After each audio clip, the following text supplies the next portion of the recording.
and hands rose across first class, not to welcome him, but to erase him.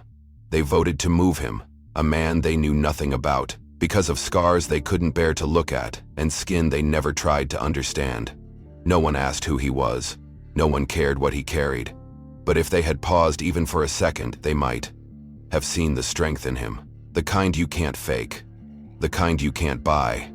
Tonight, we're not just telling a story, we're remembering why dignity matters, even when the world looks away. If you're still here, maybe you believe that too. Tap like if you feel the weight of this.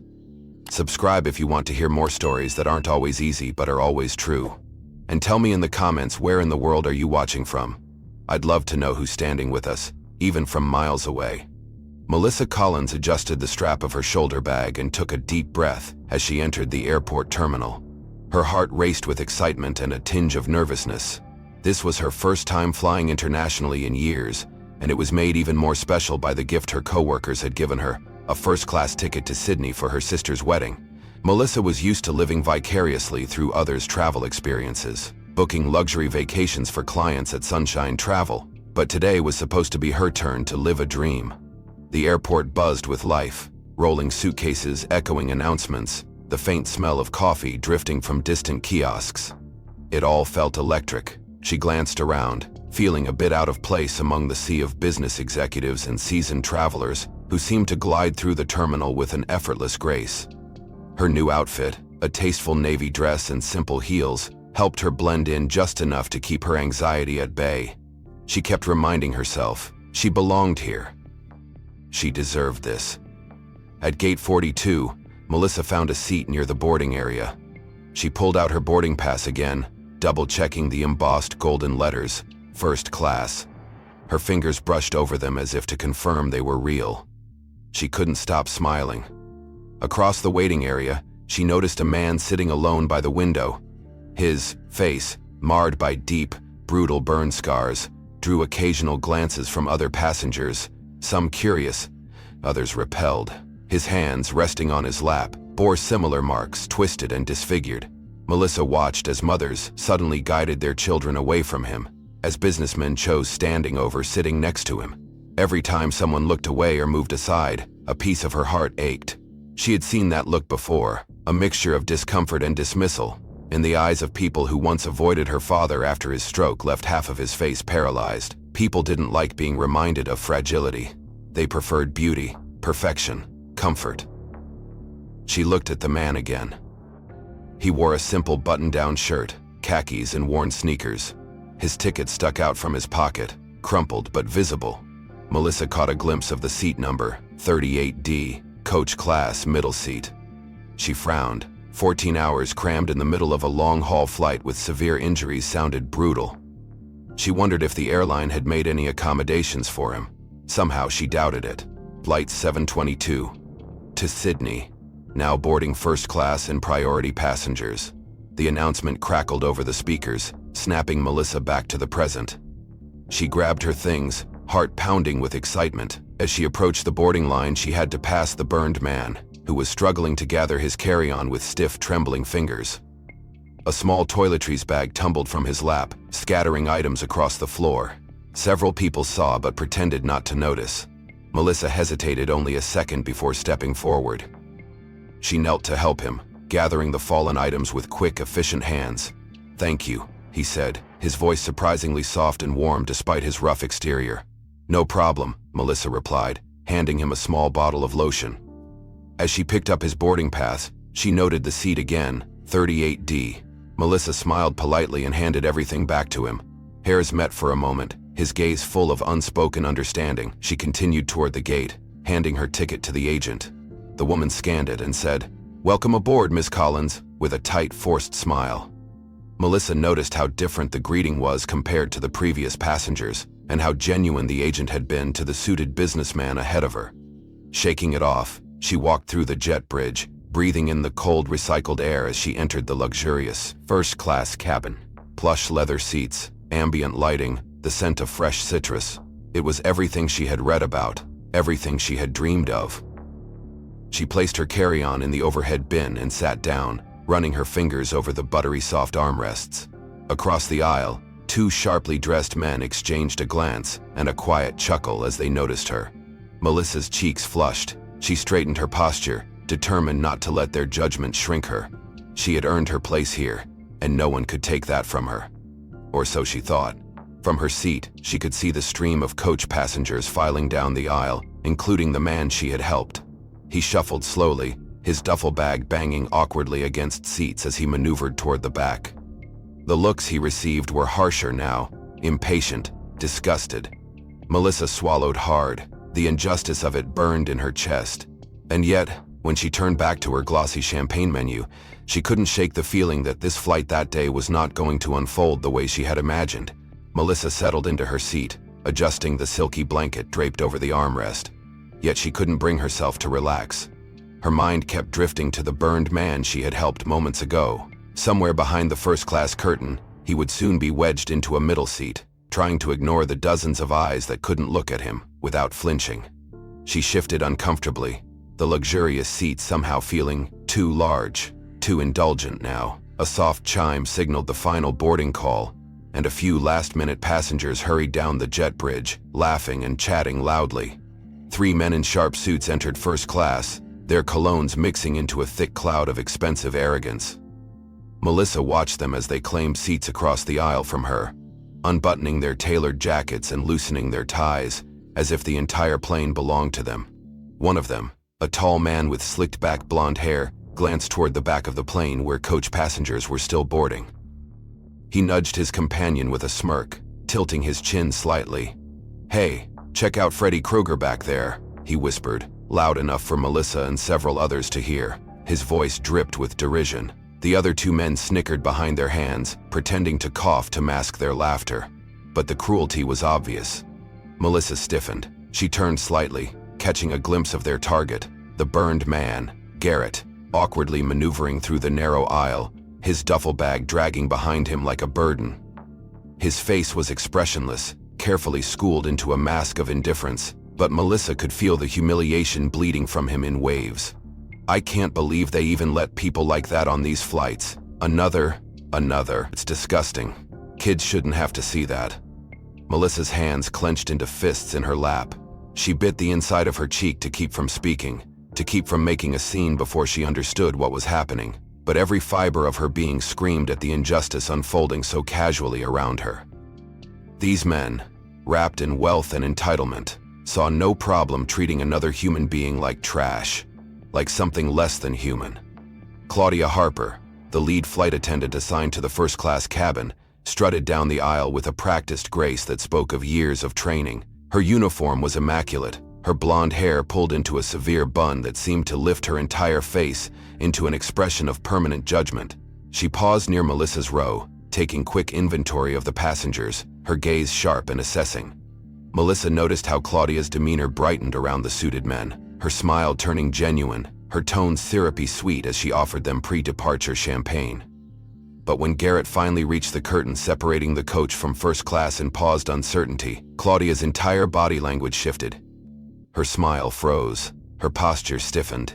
It was as if a cold breeze had swept through her, erasing any trace of hospitality. Garrett stood there for a moment, glancing down at the boarding pass in his hand, then back at Claudia, silently seeking help, or at least some acknowledgement. Claudia approached him, her heels clicking sharply against the cabin floor. She kept a careful distance, as though proximity itself was dangerous. "Sir," she said, her voice perfectly professional but edged with an icy undertone. "This section is for first-class passengers only. You need to move through to the rear of the plane."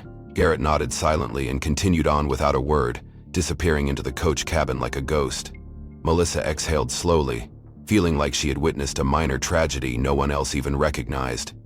She turned her eyes back to the champagne list, trying to focus, trying to reclaim the excitement she was supposed to feel, but it was impossible. Her conscience roared in her ears. As the plane began to taxi, Claudia returned, making final check. She stopped at each first-class passenger, smiling, offering drinks and warm towels. When she reached the last row of first class, the row nearest the curtain where Garrett was now seated just a few feet away, Claudia hesitated. Her smile faltered. A request had been made. Garrett had pressed the service button. Melissa watched intently. her senses sharp as razors now. Claudia approached him reluctantly. Garrett spoke in a low, respectful tone, asking simply for a glass of water. Claudia pursed her lips and glanced down the aisle, as if hoping someone else would step in, but the other attendants were busy. She leaned closer and said in a voice just barely above a whisper, "I'm sorry, sir, but for health and safety reasons, we are limiting service to certain passengers at this time." Garrett blinked, confused. "It's just water," he said quietly, his voice measured as though he had learned long ago not to show anger, not to give them any more ammunition. Claudia's smile tightened into something brittle. "Company policy, sir. I'm sure you understand." She turned briskly and walked away without waiting for a reply, disappearing into the galley where she busied herself stacking empty glasses with unnecessary force. Melissa sat, frozen, the anger boiling in her blood. This wasn't just about one man asking for water. This was about what he represented too, an uncomfortable truth they didn't want to acknowledge. A scarred survivor they didn't want tainting their curated world of comfort and luxury. Her first-class seat now felt like a prison. Across the aisle, the suited men smirked, exchanging glances that spoke volume. One of them mimicked, scratching his face grotesquely, earning quiet laughter from his companions.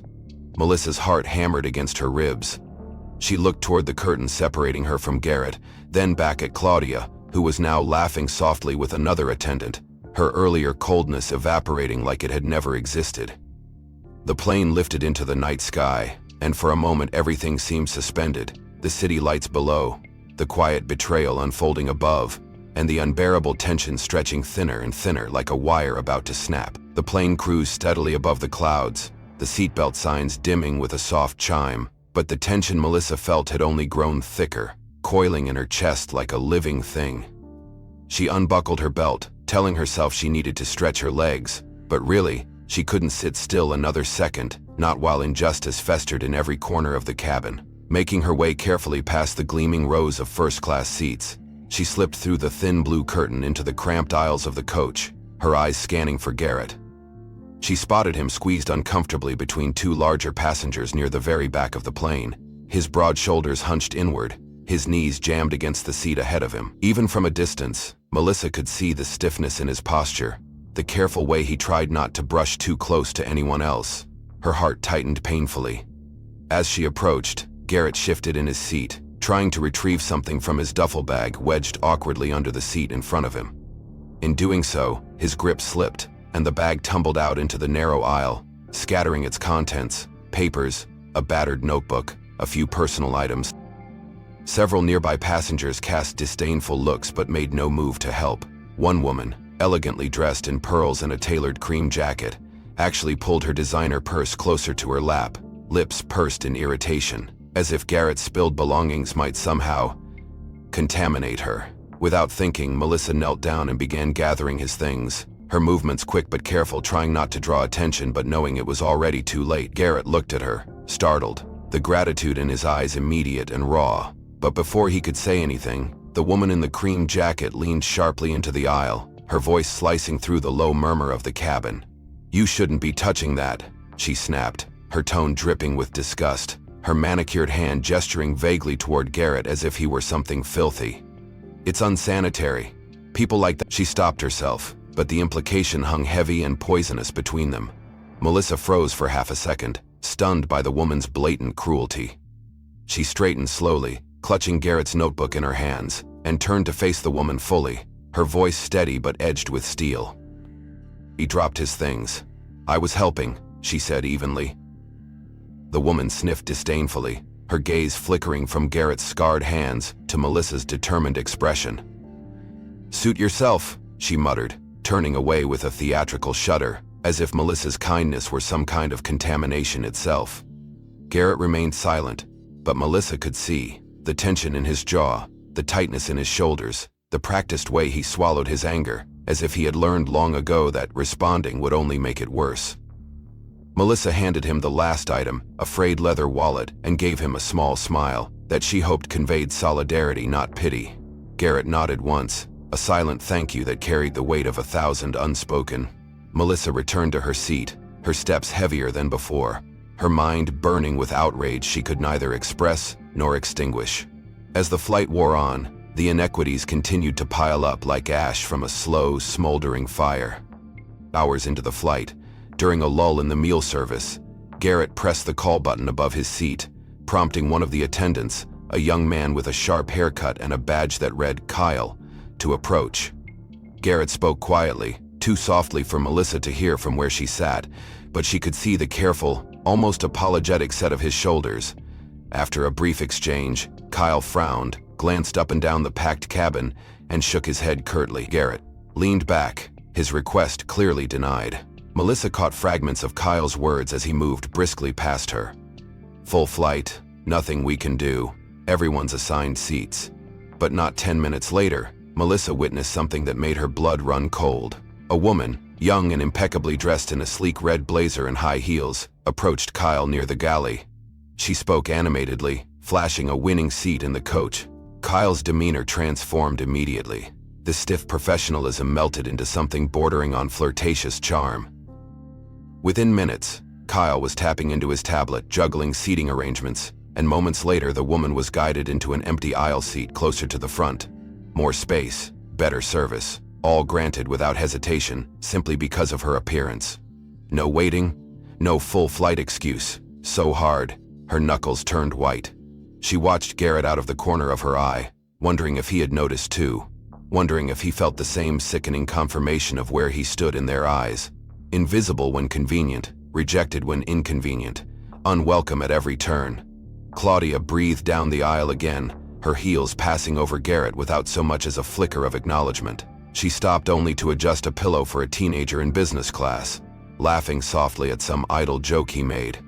Garrett sat perfectly still, his hands folded neatly on his lap, his gaze fixed straight ahead like a soldier under inspection. Melissa swallowed hard, her throat burning with unshed words, unscreened truths. She knew this wasn't just negligence, it wasn't mere oversight. It was deliberate, it was systemic, and it was crushingly, numbly familiar in a way that made her feel hollowed out from the inside. The minutes dragged on, stretched by the weight of unspoken cruelty. They scrolled through their phones, sipped their wine, laughed softly at inane conversations, all while a man was systematically made to feel less than human, just a few feet away. She shifted in her seat, heart pounding, knowing that doing nothing made her complicit, but knowing too that one misstep could backfire in ways she wasn't ready to handle. Her mind raced, searching for some plan, some way to right the wrongs without making everything worse. But before she could act, the situation was about to spiral even further out of control. The quiet tension that had been simmering in the cabin finally snapped when Claudia reappeared from the galley, her sharp heels clicking with urgency across the narrow aisle. Melissa, still seated stiffly, noticed the flash of annoyance in the flight attendant's eyes as she cast a pointed look toward the back where Garrett sat quietly, doing absolutely nothing wrong. Claudia stopped just short of the curtain dividing the coach from first class and adjusted her crisp navy blazer, squaring her shoulders as if preparing for battle. Without warning, her voice sliced through the low hum of conversation like a razor blade. "Sir," she called out, loud enough for several rows to hear, "I need you to return to your assigned seat in economy. This area is for first-class passengers only, and we've had complaints." Melissa's stomach dropped. Garrett, who had been simply sitting there, turned his head slowly toward Claudia, confusion flashing across his scarred features. He said nothing at first, perhaps stunned that his mere presence had been deemed offensive enough to warrant public expulsion. The surrounding passengers fell into an uncomfortable silence, the kind of hush that made every heartbeat and breath seem magnified. Some looked away, pretending not to notice. Others watched with thinly veiled curiosity, like spectators at a public shaming. Melissa's pulse pounded painfully in her ears. She opened her mouth, then closed it again, uncertain whether speaking up would make things worse for Garrett or for herself. Claudia crossed her arms, her posture rigid, her tone taking on a clipped finality. "Sir, I'll have to insist. Other passengers are uncomfortable, and we must prioritize the comfort of all guests." She didn't specify who had complained. She didn't need to. Garrett inhaled slowly, steadying himself, then spoke in a low, calm voice that barely carried beyond the few surrounding rows. "I am in my assigned seat." His words were measured, dignified. Claudia's jaw tightened. "There must be a misunderstanding," she said, her voice laced with false sweetness. "Regardless, it would be best for everyone if you moved." Melissa watched in disbelief as Claudia's gaze flicked briefly to the suited businessmen a few rows ahead. The same men who had mocked Garrett earlier, and saw the slight, smug nod of approval one of them gave her. Garrett remained seated, his body language betraying no anger, only a deep, exhausted resignation, the kind of quiet endurance that comes from too many battles fought and lost without witnesses. Seeing that he wasn't complying immediately, one of the businessmen, a tall man with a Rolex glinting on his wrist, leaned over his armrest and said loudly enough for the cabin to hear, "Come on, man, don't make a scene, just go back where you belong." A ripple of murmurs traveled through the cabin like a toxic wave. Melissa's fingers dug into the armrest, her nails leaving tiny crescent moons in the leather. She was frozen between fury and fear, wanting to scream at the injustice but knowing instinctively that any outburst would be twisted against Garrett, against herself. Claudia took a small step back, clearly uncomfortable with the growing attention but unwilling to back down. Then, in a moment so absurd Melissa would later wonder if she had imagined it, the tall businessman stood up and addressed the cabin. "Maybe we should vote," he said, smiling thinly as if it were some grand joke. "Majority rules, right?" Several passengers laughed nervously. Others glanced on, uncertain whether he was serious but too cowardly to oppose him. He pressed on, emboldened by the lack of resistance. "Show of hands, who thinks this guy should move back to coach where he's supposed to be?" For a heart-stopping moment, no one moved. Then slowly, one hand raised, then another, and another, like a grotesque tide of cowardice rising in the cabin. Melissa watched in horror as more than half the passengers in first class, including the businessmen and several elegantly dressed women, raised their hands without a shred of shame. Their faces, composed and indifferent, showed no remorse, only entitlement. Claudia did nothing to stop it. If anything, her posture relaxed slightly, as if the passengers' collective cruelty had justified her actions. Garrett's face remained impassive, but Melissa could see the slight tremor in his scarred hands, could sense the silent humiliation radiating off him like heat. He didn't argue. He didn't plead. He simply sat there, alone against a sea of thinly veiled hatred, and Melissa, trapped in her seat, trapped in the role of silent witness, felt something inside her crack, a deep fissure she knew could never be repaired. Across the aisle, the businessman in the Rolex smirked triumphantly, clearly savoring his small victory. Claudia cleared her throat and with an exaggerated air of patience, said, "Sir, it would really be best if you complied voluntarily, otherwise we may need to escalate this further." Garrett glanced down at his folded hands, then, slowly, mechanically, reached for the buckle of his seatbelt. Melissa's breath caught in her throat as she realized he was actually considering giving up his seat, accepting this cruel, public eviction, just to avoid further confrontation. She wanted to shout, to leap up and demand justice, but before she could move, something else began to stir a tension deeper, darker, and more dangerous than the smug satisfaction currently poisoning the cabin atmosphere. The air in the cabin had turned toxic, thick with the unspoken approval of cruelty. Melissa felt her pulse hammering in her temples as she watched Garrett slowly, painfully, reach for his seatbelt, about to surrender not because he was wrong, but because the weight of collective disdain had made resistance seem futile. Without thinking further, before fear could creep in, she stood. The motion itself was small but felt monumental. Her voice, trembling only slightly, rang out across the stunned silence. "Excuse me," she said clearly, every word slicing through the tension. "I'd like to offer him my seat." Heads turned, some in confusion, others in outright disbelief. Claudia froze mid-step, her expression flickering between annoyance and alarm. The suited businessmen shifted in their seats, exchanging glances that suggested they found her offer both laughable and— Garrett turned too, his eyes wide with shock, the faintest spark of hope igniting behind the practiced mask of resignation. Melissa clutched the back of her own seat, grounding herself, refusing to look away. "I have a first-class seat," she continued, voice stronger now. "I would like to give it to him. He deserves the comfort more than I do."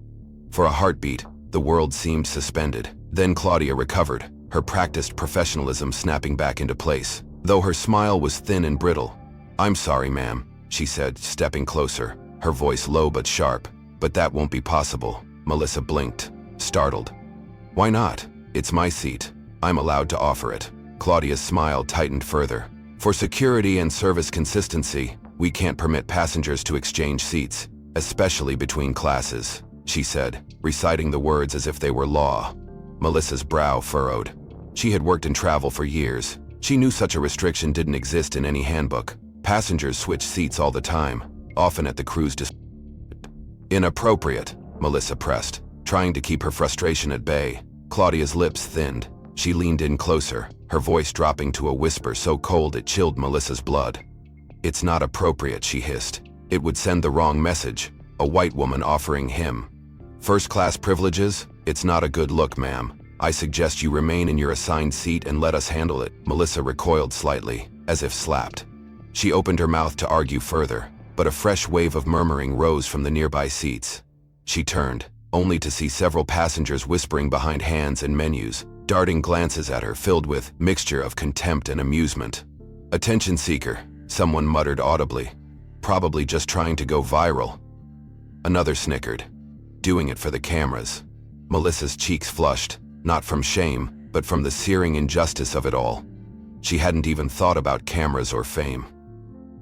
Her actions had come from the purest instinct, from human decency. And yet here she was, painted in the same ugly colors they had smeared across Garrett. She caught the eye of the businessman, in the Rolex, the same man who had initiated the despicable vote earlier, and saw him shake his head with a slow, patronizing smirk, as if to say, "Poor girl, doesn't know her place."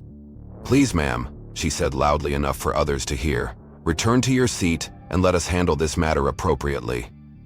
Appropriate, Melissa thought bitterly, as if cruelty cloaked in etiquette could ever be appropriate. She hesitated, every fiber of her body screaming to resist, to keep standing, to keep fighting, but the realization sank in deep and hard. If she continued, if she refused to comply, she would be labeled disruptive, hysterical, perhaps even dangerous. They would turn the narrative against her just as easily as they had turned it against Garrett. Still, Melissa refused to sit down immediately. She turned back to Garrett, her voice softer now but no less firm. "You deserve better," she said simply. Garrett's eyes glistened briefly, a flash of emotion quickly hidden behind his soldier's stoicism. He gave her the smallest, almost imperceptible nod, a silent plea to survive this moment with dignity intact. Reluctantly, Melissa resumed her seat, her hands trembling with rage and helplessness. Around her, the whispers persisted, each one a knife twisting deeper. "White savior complex," someone sneered from 2 rows ahead. "She just wants attention," another voice agreed. Claudia, meanwhile, moved swiftly to secure the curtain again, cutting off the sight line between first class and coach like drawing a veil over a scene no one wanted to witness. Garrett remained in his seat at the very back of the coach, head bowed slightly, his bud. Melissa stared at her untouched champagne, the bubbles rising and bursting silently, a grim metaphor for her own sense of rising fury meeting the hard ceiling of oppression. She realized then with devastating clarity that decency alone wasn't enough to break systems built on exclusion and cruelty. They didn't want kindness here. They wanted compliance. They didn't reward humanity. They punished it. The realization hit her with the weight of a physical blow. In their eyes, Garrett was expendable. In their eyes, so was she, the moment she chose to stand beside him. And as the cabin lights dimmed and the plane continued its smooth, silent course across the ocean, Melissa understood something even deeper, something terrifying. This wasn't just a moment. It was a war of 1,000 moments stacked atop each other. A quiet, relentless campaign to erase anyone who refused to play by the unspoken rules of exclusion. Melissa sat stiffly in her first-class seat, her muscles tight with suppressed anger, as the minutes dragged into an unbearable eternity. The cabin lights had dimmed into an artificial twilight, but there was no darkness dark enough to hide the ugliness that had been unleashed aboard Flight 722. She felt the burning stares, the whispered accusations curling like smoke around. She knew they wanted her to shrink, to disappear, to accept her place like everyone else. She refused. Claudia returned to the aisle with a brisk, almost military gait. Her expression was fixed into something neutral but brittle, a mask that barely concealed the seething irritation underneath. She paused beside Melissa's seat, and this time she didn't bother lowering her voice. "Ma'am," she said, her words sharp and cold. "This is your final warning." Melissa looked up, her eyes steady, refusing to show fear. Final warning for what? She asked, her voice cool and measured. Claudia's lips tightened. For disrupting cabin operations. For creating an unsafe environment for other passengers. Several heads turned at the accusation, curiosity and judgment crackling through the air. Melissa forced herself to remain calm. I made an offer to switch seats, she said. That's not illegal. It's not even against airline policy. Claudia leaned in slightly, her voice dropping to a threatening whisper that only Melissa could hear. If you cause any further disturbance, she hissed, I will have no choice but to contact air security upon landing. You will be detained for questioning. Is that what you want? Melissa's breath caught. The threat hung heavy between them. She knew how easily stories could be twisted at 30,000 feet. How simple it would be for a handful of privileged passengers to paint her as hysterical, aggressive, and dangerous. Her fists clenched under the blanket draped across her lap. She said nothing, offering Claudia only a hard, defiant stare. Claudia lingered a moment longer, as if daring her to speak out, then straightened and moved away with the smug satisfaction of someone who believed they had successfully put another rebellious woman back in her place. Melissa watched her go, rage coiling tighter and tighter in her gut, but she knew she had no choice. For now, across the curtain in the cramped back rows of the coach, Garrett sat rigidly, his broad frame squeezed awkwardly between the armrests. He had not asked for water again. He had not pressed his call button. He had made himself as small and unnoticeable as possible, but it had not spared him. A different flight attendant, a younger man with slicked hair and a nervous smile, approached him, clipboard in hand. Garrett looked up, his face unreadable. Sir, the attendant said, keeping his voice low but formal, we need you to sign a document before we proceed further. Garrett frowned slightly. Document? The attendant shifted uneasily. It's a standard form, he said quickly. A non-litigation agreement. It confirms that you will not pursue any claims or legal action against the airline based on events during this flight. Garrett blinked, the absurdity of the request almost stunning him into silence. I'm not planning to sue anyone, he said, just want to get to my destination. The attendant gave a small, strained smile, extending the clipboard with two hands like an offering. Of course, sir, of course. It's just a standard procedure now, given the circumstances. Garrett looked at the document, his sharp eyes scanning the dense legalese hastily printed on the page. It was not standard.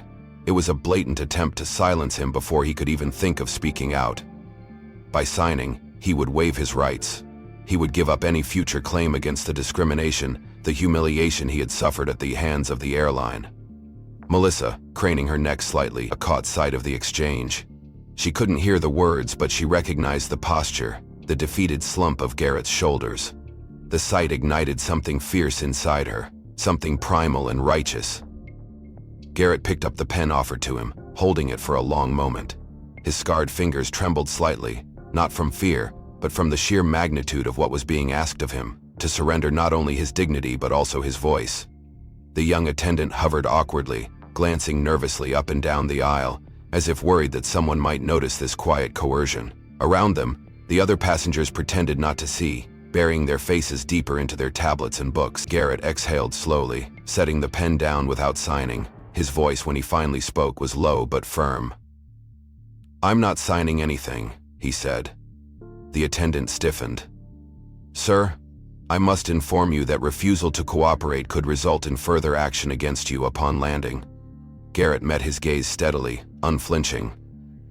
I'm aware, he said simply. The attendant hesitated, clearly unsure what to do next. After a few tense seconds, he withdrew, disappearing into the galley like a shadow.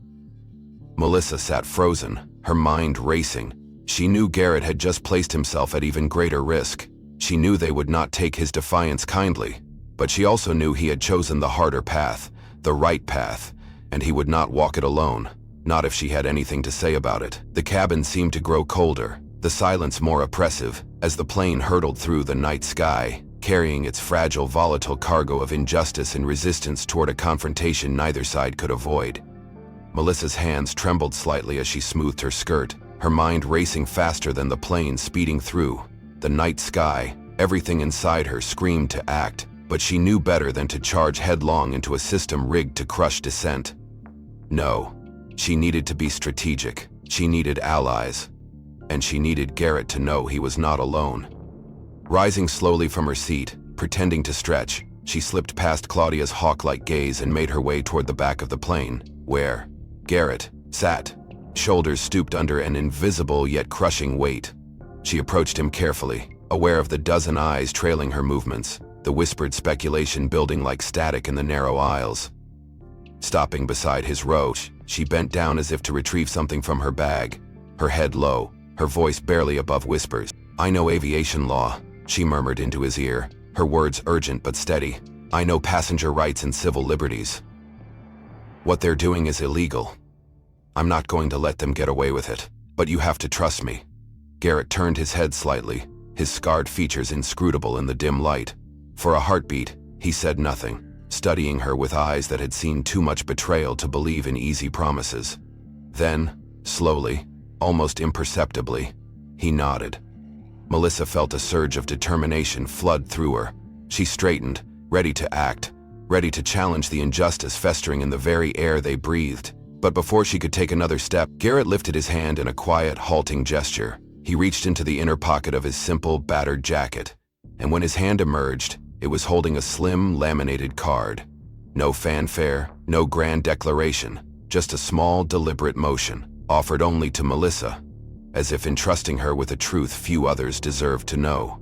She took the card carefully, her fingers brushing his, and held it close to her chest as she angled it toward the dim reading light. Her heart nearly stopped.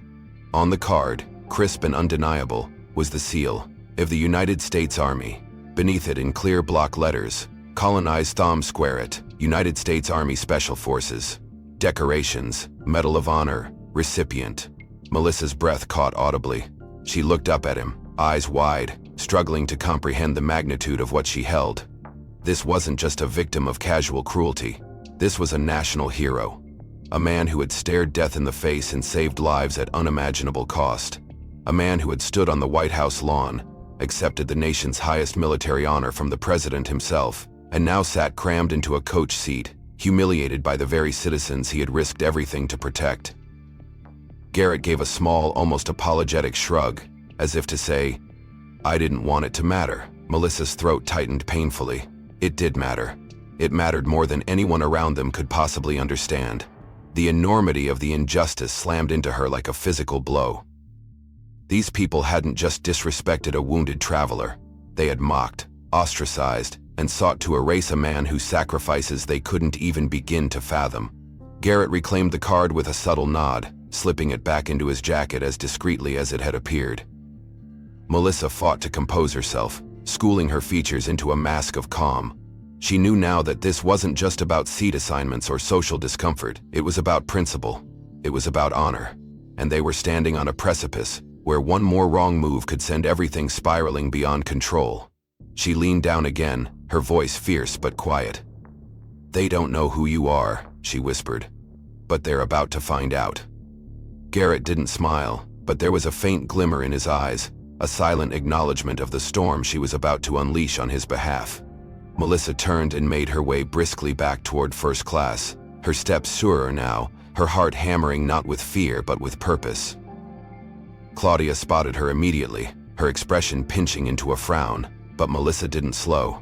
She moved past the curtain with deliberate poise, drawing herself up to her full height, feeling the weight of Garrett's trust settle like a mantle across her shoulders. She wasn't going to beg. She wasn't going to plead. She was going to expose the truth, and when she did, no amount of privilege or pretense would be enough to shield them from the reckoning they had earned. The suited businessmen glanced up as she passed, their smirks faltering slightly at the intensity radiating off her. Good, she thought. Let them feel a fraction of the unease they so casually inflicted on others. She reached her seat, straightened her jacket, and prepared to act. In the galley behind her, a low murmur of conversation hinted that Claudia and the younger flight attendants were discussing her, plotting how to neutralize her dissent. But Melissa was no longer afraid. She had the truth, and soon she would have something else, an audience that would be impossible to silence.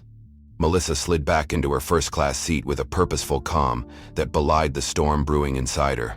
Every move she made now was deliberate, precise, like a chess player moving toward an inevitable checkmate. She slipped her phone discreetly from her purse, shielding the screen with her hand from the curious glances around her. Her fingers typed a single line, nothing more. It was a number and a brief message, sent to a contact she had never imagined she would need, but whose existence had been quietly mentioned during a security seminar for travel professionals years ago. Priority override, Flight 722, immediate review requested, passenger Colonel Thomas Garrett on board. She hit send without hesitation. Then she tucked the phone away and waited. For a moment, nothing changed. The cabin remained cloaked in its false civility. The suited businessmen resumed their low conversation. Claudia busied herself stacking plastic cups in the galley, and the flight attendants pretended that nothing unusual had happened. But Melissa felt an electric charge in the air, an invisible ripple spreading outward, gathering strength. Less than 10 minutes later, as the plane cruised steadily toward its destination, a subtle shift in the atmosphere occurred. It started with the cockpit door opening, a rare enough event mid-flight to draw curious looks. A uniformed officer, clearly military, stepped into the cabin, his posture stiff and formal. His sharp eyes scanned the rows methodically, searching, assessing. He was followed by two more figures in dark suits, their discreet earpieces and no-nonsense expressions leaving no doubt about their purpose. Secret Service. Melissa sat up straighter, her heart pounding in her ears. She cast a quick glance toward Garrett, who remained motionless, his face an unreadable mask. The officer approached Claudia first. She straightened, flustered, smoothing her skirt as if that would help salvage her composure. "Can I help you?" she asked, her voice falsely bright. The officer didn't even acknowledge her question. He turned slightly, catching sight of Garrett at the back of the cabin. Instantly, his entire bearing changed. He snapped into a formal salute, crisp and unwavering. "Colonel Garrett, sir," he said, loud enough for the entire first-class cabin to hear. "We apologize for the delay in proper accommodations." A collective gasp rippled through the rows like a physical wave, heads whipped around. Melissa watched with grim satisfaction as every arrogant face around her twisted into confusion and dawning horror. Garrett rose slowly, with the steady, deliberate movements of a man used to commanding respect on battlefields far harsher than this one. He returned the salute with a simple nod. "At ease," he said quietly. The Secret Service agents moved into position around him, her stances protective, deferential. Claudia looked like she might faint. Her mouth opened and closed several times without producing coherent words. She stumbled back a step, bumping into a cart and sending a glass clattering noisily to the floor. The suited businessmen who had been laughing earlier now sat rigidly in their seats, their faces drained of color, their earlier bravado shriveled to nothing. Melissa watched them, her chest tight with a complex mix of anger and vindication. Let them see. Let them understand, even if just for a fleeting moment, the weight of the dignity they had tried to trample. The officer gestured politely toward the front of the... "Sir, if you would accompany us, we have arranged more appropriate seating and transportation upon arrival." Garrett nodded again, silent but resolute. As he moved down the aisle, the passengers parted before him like the Red Sea, their silence deafening. Melissa rose as he passed, offering him a small nod of respect. Their eyes met briefly, and in that instant an unspoken understanding passed between them. Neither of them would ever forget this moment. As Garrett and his escorts disappeared through the curtain into first class, a new figure entered the cabin, a man in a sharp navy blue suit, bearing the airline's executive insignia. He moved with the urgency of a man trying to outrun disaster but knowing he was already too late. Melissa recognized him immediately. Jameson Burke, Regional Director of Flight Operations. Claudia recognized him too. She paled visibly, her hands wringing the hem of her jacket. Jameson's face was carefully composed, but the tightness around his mouth betrayed the fury boiling just beneath the surface. He walked directly to Garrett, who had been seated temporarily in the jump seat at the front of first class. Then, to the astonishment of everyone present, Jameson Burke bowed his head. "Colonel Garrett," he said in a low, sincere voice, amplified by the stunned silence in the cabin. "On behalf of Skylux Airlines, I offer our deepest apologies for the unexpected addition you've endured aboard this flight. This is not who we are, and it will be addressed immediately." Gasps and murmurs broke out among the passengers, but no one dared interrupt. Jameson continued, his voice steady but urgent. "You will have private transportation upon landing, a direct escort to your next destination, and a full formal apology issued publicly by the airline's CEO within the next 24 hours. Please know that the individuals responsible for today's events are being identified and appropriate action will be taken. Claudia's legs buckled slightly, and she grabbed the beverage cart for support. Hurt sighs. The businessmen stared at their shoes, at the ceiling, anywhere but at the living embodiment of their own smallness, standing just feet away. Garrett inclined his head once, a regal acknowledgement that somehow conveyed both acceptance and quiet condemnation. Melissa felt her hands trembling again, but this time not from fear or anger, from awe, from relief, from the sheer emotional gravity of witnessing justice, rare and magnificent, taking flight before her eyes. The cabin remained frozen in a kind of suspended animation, the collective shame and shock pressing down heavier than any turbulence. And somewhere in that heavy silence, as Garrett prepared to disembark under the protection and honor he deserved, a deeper reckoning began to unfurl. The atmosphere in the cabin remained paralyzed in stunned silence, as Garrett, flanked by military officers and Secret Service agents, was escorted toward the front. Melissa watched, her heart hammering, as the ripple effect of truth shattered the fragile facade the passengers had clung to. Justice had arrived, not as a whisper, but as a thunderclap, and it was not finished yet. Even before the plane landed, the consequences began to unfold with clinical precision. Jameson Burke, maintaining his professional demeanor, convened an emergency meeting with the flight crew in the galley, away from the passengers' eyes but not their ears. Melissa, seated nearby, caught snippets of the sharp, urgent conversation. "Effective immediately," Burke said, his voice low but steely. "Claudia Harper and all first-class attendants on Flight 722 are relieved of duty." There was a collective intake of breath. Claudia's face turned ashen. She stammered, trying to compose a defense, but Burke cut her off coldly. "Save it for HR," he said. "Your behavior violated not just company policy but federal civil rights protections. You'll be escorted off the plane upon landing. You are no longer employed by Skylux Airline." The words fell like hammer blows. Claudia sagged against the wall, her perfect posture crumbling along with her career. The younger attendants, who had laughed and whispered alongside her, paled visibly, their future dissolving before their eyes. Melissa felt no pity. Not after everything, not after the humiliation they had allowed, encouraged, perpetuated. Meanwhile, messages buzzed through the internal airline systems, unseen by most passengers. Skylux's legal team, informed of the escalating situation by Burke's immediate report, scrambled into crisis mode. Civil rights attorneys had already been notified. Media outlets had caught wind of a high-profile discrimination incident aboard Flight 722, involving a Medal of Honor recipient, and social media chatter had begun to bubble beneath the surface. Damage control was no longer an option, only accountability. Within hours of the plane's arrival, Skylux Airlines released a public statement acknowledging the incident, expressing deep regret, and announcing a comprehensive internal review. But apologies were not enough. Government regulators from the Department of Transportation's Civil Rights Division opened an immediate investigation.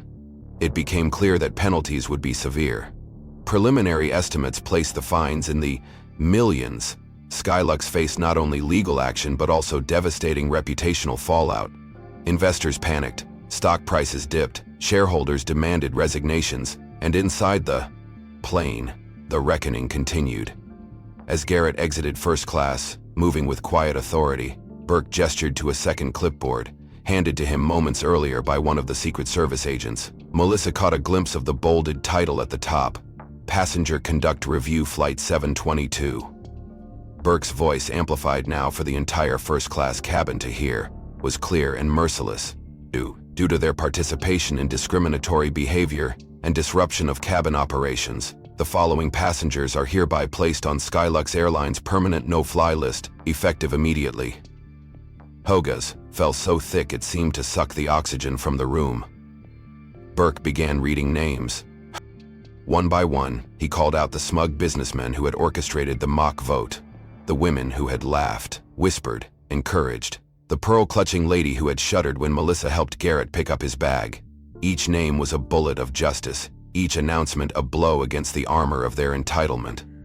Melissa watched as they drained from their faces, watched as they shrank in their seats, trapped and exposed. Whispers rose again, but this time it was not mocking. It was horrified, desperate. Phones appeared in trembling hands, messages frantically typed to lawyers, spouses, PR firms. It was too late. The verdict had been rendered. The consequences were not limited to Skylux flights. Other major airlines, notified via rapid coordination efforts, were already reviewing passenger blacklists. Several major hubs shared data to protect against liability. For many of these passengers, frequent travelers who had once treated first class like their birthright, the fallout would be life-altering. Business deals canceled, speaking engagements withdrawn, careers tarnished by association with a scandal that now had Garrett's name and, by extension, the nation's honor etched into every headline. Melissa found herself breathing easier for the first time in hours. Not because revenge was sweet. It wasn't. Nothing could erase what Garrett had endured.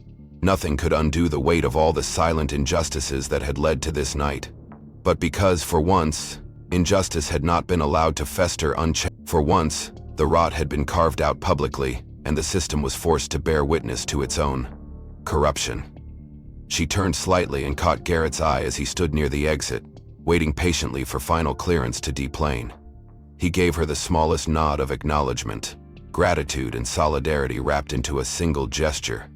Melissa returned the nod, feeling something solid and indestructible settle inside her chest. Around them, the broken remnants of arrogance and cruelty lay exposed for all to see, stripped bare by the truth they had so long ignored. And yet, even as the plane began its slow descent, Melissa knew this was not the end of the story. Justice had been served, but redemption, if it was possible at all, was still to come. The weeks following Flight 722's explosive landing unfolded like the slow turning of a massive wheel, just grinding forward, making it, inevitably. Skylux Airlines scrambled to contain the fallout, issuing apologies, rolling out mandatory sensitivity training, and pledging millions in donations to veteran support organizations. But no corporate statements now cascading behind the scenes. Melissa followed the news quietly, her heart catching every time Garrett's name surfaced, every time a headline acknowledged the bravery, not just of his service, but of his quiet dignity in the face of betrayal. Yet amidst the chaos and shame, something unexpected began to bloom, the fragile, uncertain buds of redemption.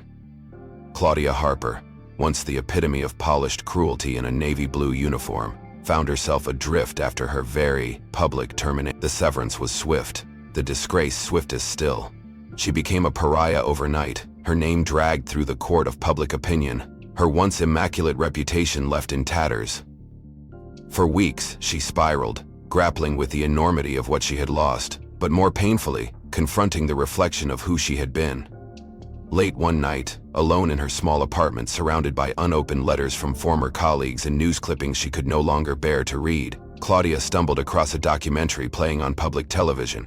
It featured wounded veterans recounting their struggles not just on the battlefield but afterward, facing a world that often recoiled from their scars more than honored their sacrifices. Watching Garrett's face appear on the screen, hearing his steady, unflinching voice tell his story without bitterness, something inside Claudia cracked wide open. She wept deep, racking sobs she could not control, and when the tears finally stopped, a new clarity settled in their place. She could not erase what she had done. She could never undo that moment of cruelty, but she could choose not to let it define her future.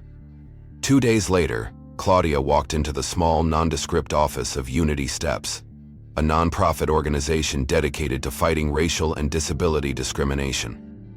She didn't ask for forgiveness. She didn't expect redemption. She asked to work quietly, anonymously, tirelessly to rebuild what she had helped break. She filed papers, she answered phones, she mopped floors after long meetings and wrote letters to veterans and marginalized communities. Letters filled not with empty apologies but with commitments to tangible action. In time, the anger in the staff's eyes softened. In time, Claudia's work spoke louder than her past shame. Meanwhile, far from the sterile corridors of corporate repentance, another story of unexpected transformation unfolded. Richard Benson, the wealthy businessman who had led the mock vote against Garrett, found his own world unraveling after the flight. His company severed ties with him. His speaking engagements vanished. Overnight, he went from sought after. For weeks, he retreated into silence, nursing resentment, blaming cancel culture for his downfall. But deep down, in the quiet hours when no one else could hear, Richard wrestled with a darker, more uncomfortable truth. He had been wrong. Utterly, unforgivably wrong. It gnawed at him, a slow erosion of pride, until one afternoon he found himself standing outside a convention hall, hosting a veterans charity event, clutching a crumpled invitation he had nearly thrown away a dozen times. He almost turned back. Pride almost won. But something heavier, a shame he could no longer deny, propelled him through the doors. Inside, the air was filled with banners celebrating courage, sacrifice, resilience, and, standing at a table surrounded by families and wounded warriors, was Garrett, laughing quietly with a young amputee balancing awkwardly on a new prosthetic. Richard's stomach twisted into knots. He approached slowly, heart pounding, rehearsing a dozen meaningless apologies in his mind, discarding each one as inadequate. Finally, standing before the man he had so grievously wronged, he did the only thing left. He bowed his head, the gesture awkward, trembling, but genuine. "Colonel Garrett," he said, voice hoarse. "I'm sorry. No excuses, no explanations. Just, I'm sorry." Garrett regarded him for a long moment, his expression unreadable. Then, with a small nod, he extended his hand. Richard shook it, feeling something shift inside himself, something he had not realized was broken until it began, slowly, painfully, to heal. In the weeks that followed, Richard poured his resources into a new mission, fundraising for wounded veterans, not as a PR stunt, not as penance to rebuild his image, but because it was right.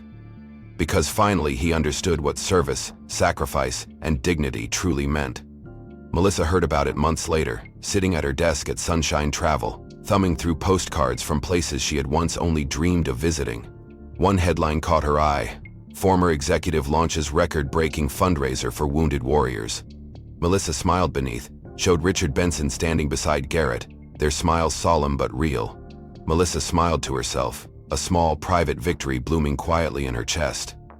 It hadn't been easy, it hadn't been perfect, but somehow, against the weight of prejudice and cruelty, something better had emerged. Not because people were perfect, but because they chose, against all odds, to be better than they were yesterday. She leaned back in her chair, letting the sunlight spill across her desk, across the tiny model helicopter Garrett had sent her months ago. Its inscription still read the same: "Some people collect luxury, others collect kindness. Thank you for choosing the one that matters." Melissa touched it lightly, and for the first time in a long time, she felt hope bright, fierce, and unbreakable. If this story moved you even a fraction as much as it moved us while creating it, consider giving this video a like. It helps us reach more people who believe in dignity, courage, and the quiet power of kindness. Make sure to subscribe if you want to see more real, powerful narratives like this one. I'd love to hear from you. Which moment in the story hit you the hardest? And by the way, where in the world are you watching from? Drop it in the comments below.